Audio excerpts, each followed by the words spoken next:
Relay, we're covering today's top boxing news.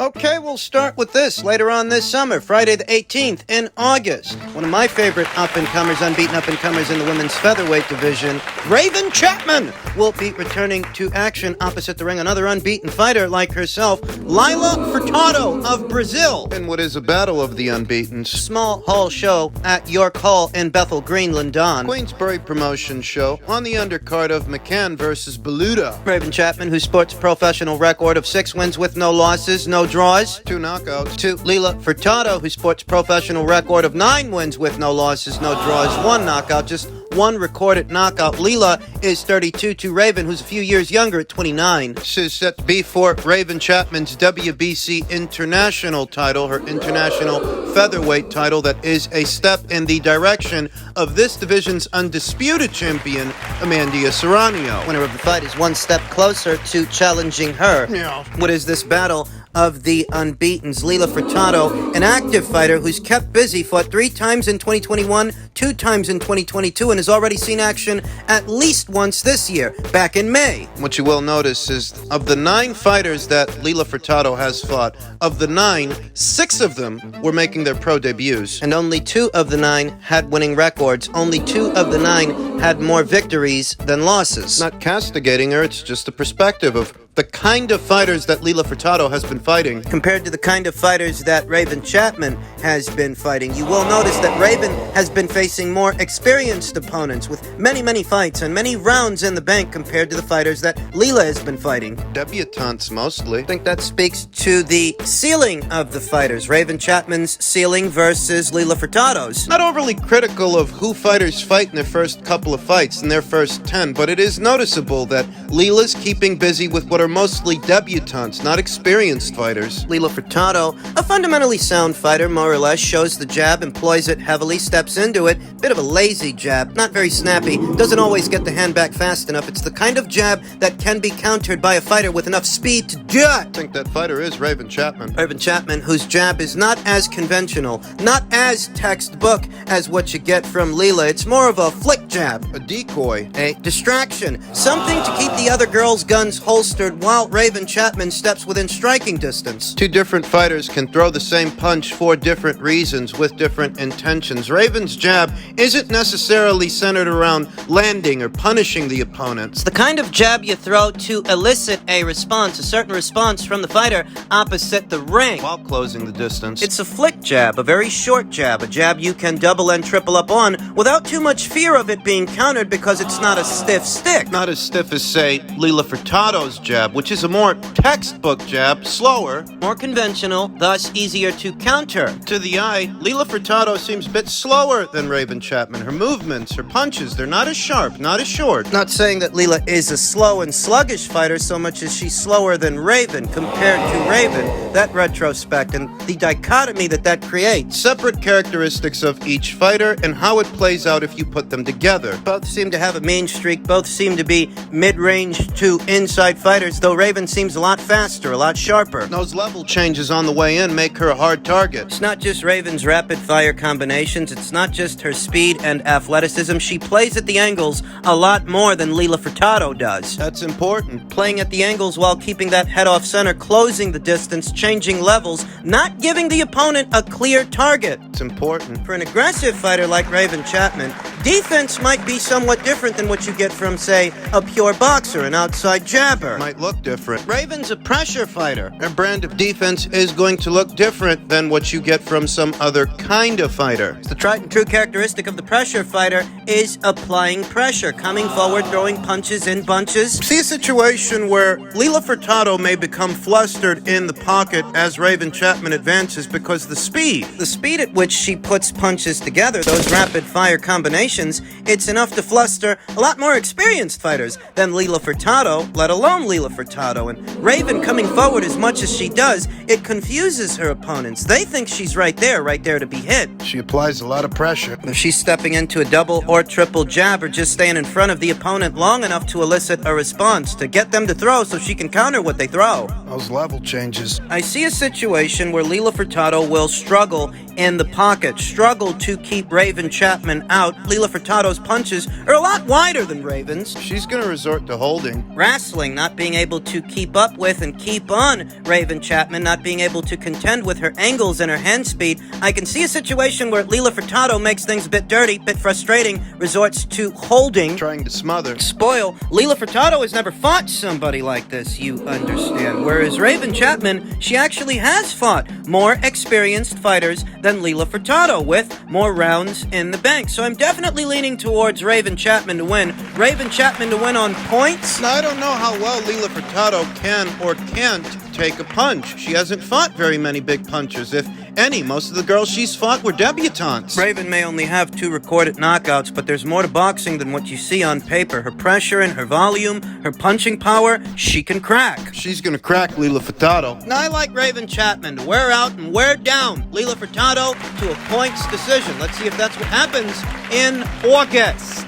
Over on the Top Rank and ESPN side of things, there seem to be some major changes underway. Boxing commentators Andre Vard and Max Kellerman depart from ESPN roles. Another indicator that everybody's feeling the pinch, everybody all around, this transitional phase that we're in. From linear and conventional cable TV to streaming. ESPN's coverage of boxing will have a different look moving forward. On Friday, as part of a series of dramatic cost-saving cuts, Max Kellerman was among the nearly 20 on-air talent to be laid off from the Disney-owned company. Kellerman, who will turn 50 years old in August, was a TV and radio fixture on ESPN for 25 years, dating back to the network's programming of Friday Night Fights. Kellerman joined ESPN's now-defunct boxing show in 1998 out of college. You know that for the last couple of months, Showtime has been downsizing as well. Showtime and Paramount, 2 waves of layoffs. Haymanites are particularly offended whenever I address the downsizing over there on the Showtime and PBC side of things. I don't think they'll be as offended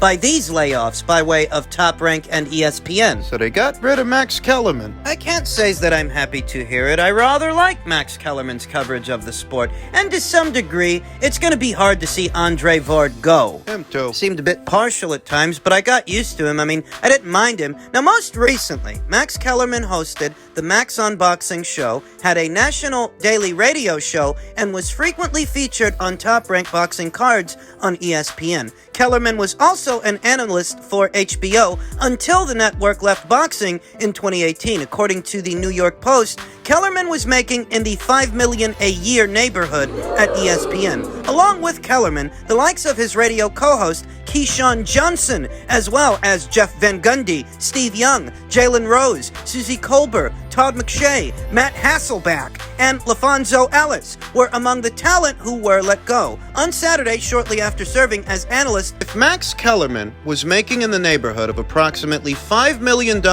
annually, how much money do you imagine ESPN is now saving with these layoffs? Yeah, that's a lot of money to pay one guy. That's a lot of money to pay an on-air analyst. $5 million to Max Kellerman alone. What about everybody else? What were they paying Andre Vard? On Saturday, shortly after serving as an analyst for the ESPN card headlined by Jared Anderson's win against Charles Martin, Hall of Fame fighter Andre Vard announced on social media that he would no longer continue working for ESPN, a role he'd held since 2017 upon his retirement. Tonight's show was the last fight under my ESPN contract. The 39-year-old Ward wrote, "It's been a great ride, and I'm going to miss the whole ESPN crew that I've worked with for the last 6 years. I'm excited about my future and the chance to work on new projects and endeavors. Great things are ahead." I imagine that they might seek to replace Andre moving forward, perhaps with someone less expensive. The same applies to Max Kellerman. Nothing against him, but if they were paying Max Kellerman in the neighborhood of $5 million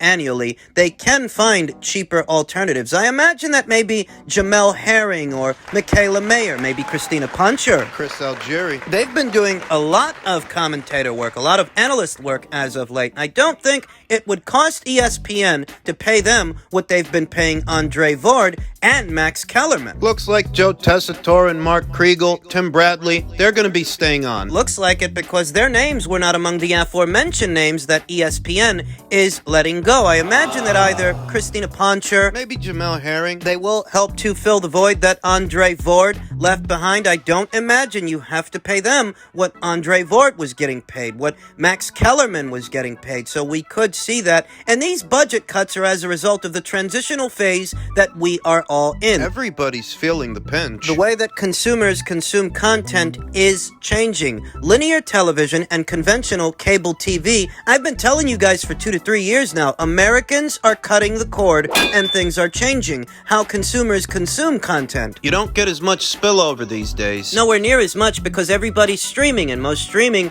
is subscription based. You're only really paying for what you watch. Exactly what you watch. No more and no less. Results in declining viewership. Which in turn results in less ad revenue. It all ties together. Interestingly enough, there was a recent documentary of Andre Vord's career, not by way of Top Rank and ESPN, but by way of Showtime. And you wonder if that's not a foreshadowing, an omen, as to where Andre Vord is set to go now that he won't be on ESPN. Will Showtime pick him up? They might. They're set to have a very big year in the sport of boxing. 2023 and 2024 may be two of the biggest years for PBC on Showtime. So we'll see what happens and where he goes.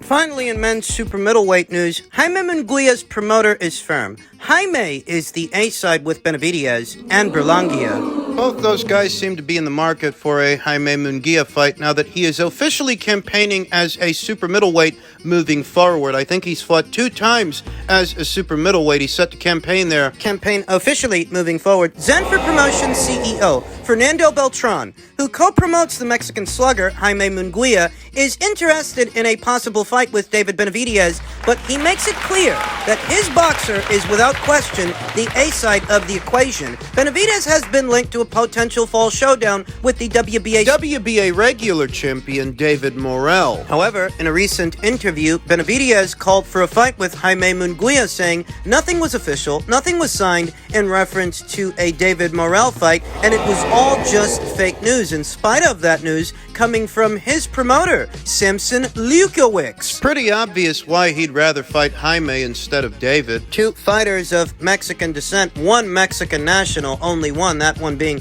Jaime Munguia. That's sure to draw a crowd. I mean, neither David or Jaime are household names. But together, you can get quite a few households to purchase a fight between them, a la Deontay Wilder and Tyson Fury. Last month, Jaime Munguia made a jump to the super middleweight division and picked up a very tough win over Sergey Derevyanchenko. According to Golden Boy Promotions, who co-promote Munguia, they are ready and willing to negotiate a fight with Benavidez. Another opponent who wants a crack at Munguia is Puerto Rican slugger Edgar Berlanga. Last month, Berlanga made his debut on the streaming service DAZN as part of his new promotional deal with Eddie Hearns' Matchroom. The Berlanga fight is a bit more realistic than the Benavidez fight because Berlanga and Jaime fight on the same platform. And when it comes to Berlanga, Beltran expressed an interest in that potential contest, but also made it clear that Munguia would be the A-side of that fight as well. Seems like a lot of guys are hot on Jaime Munguia's trail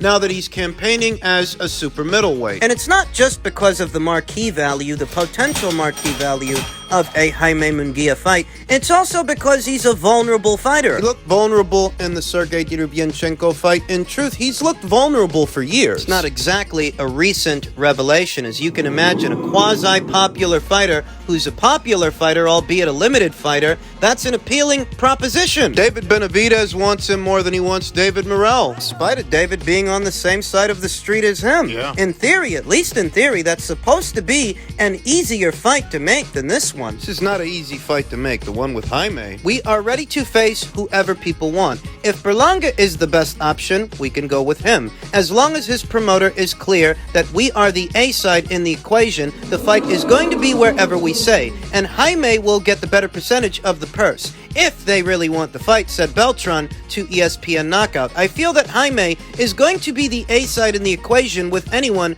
except Canelo Alvarez. In that situation, we would accept being the B-side, but with Berlanga and Benavidez, whoever they tell me, I'm positive Jaime would be the A-side, and that's the way we want to proceed. Is he really the A-side over those two guys? Well, here's the problem. Edgar Berlanga can draw a bit in New York, in the tri-state area, where there is a rather large Puerto Rican contingent, but outside of New York, what's his drawing power like? That's the question. Comes to David Benavidez, who very recently made his pay-per-view debut opposite the ring, his old buddy, Caleb Plant. That pay-per-view didn't break any records. I think it did at or around 100,000 pay-per-view buys, just somewhere in that neighborhood. And that number, that's nothing to write home about, least of all for a fight that took approximately 4 years to make. For selling just north or just under 100,000 pay-per-view buys in 2023, they should have done it back in 2019 when they were both champions at least. You think about that David Benavidez has already made his pay-per-view debut,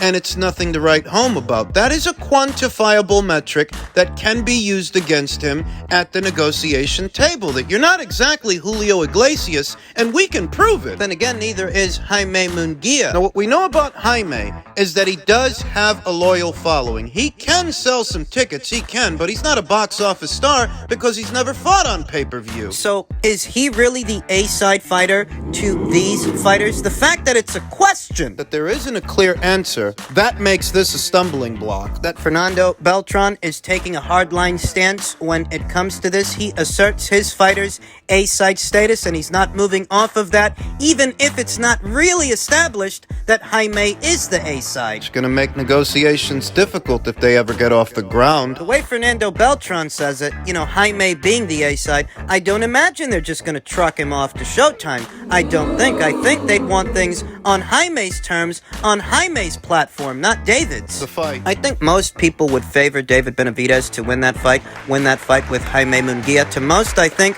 the Edgar Berlanga fight is a more winnable fight for Jaime and a more realistic fight overall because you don't have to cross platforms to do it. Is Fernando Beltran being unreasonable? Now that depends. I could just as easily see Edgar Berlanga or David Benavidez saying the same thing about themselves that Fernando's saying about Jaime, that they're the A-side, that they should get to call the shots. That's saying that if you think Fernando's being unreasonable, he's not being any more unreasonable than they would be. Than they are. Every single one of them is vying for leverage over the other man, the other team. I don't think any of these fights happen next. Not straight away, not for Jaime. So we'll see what happens. If anything does.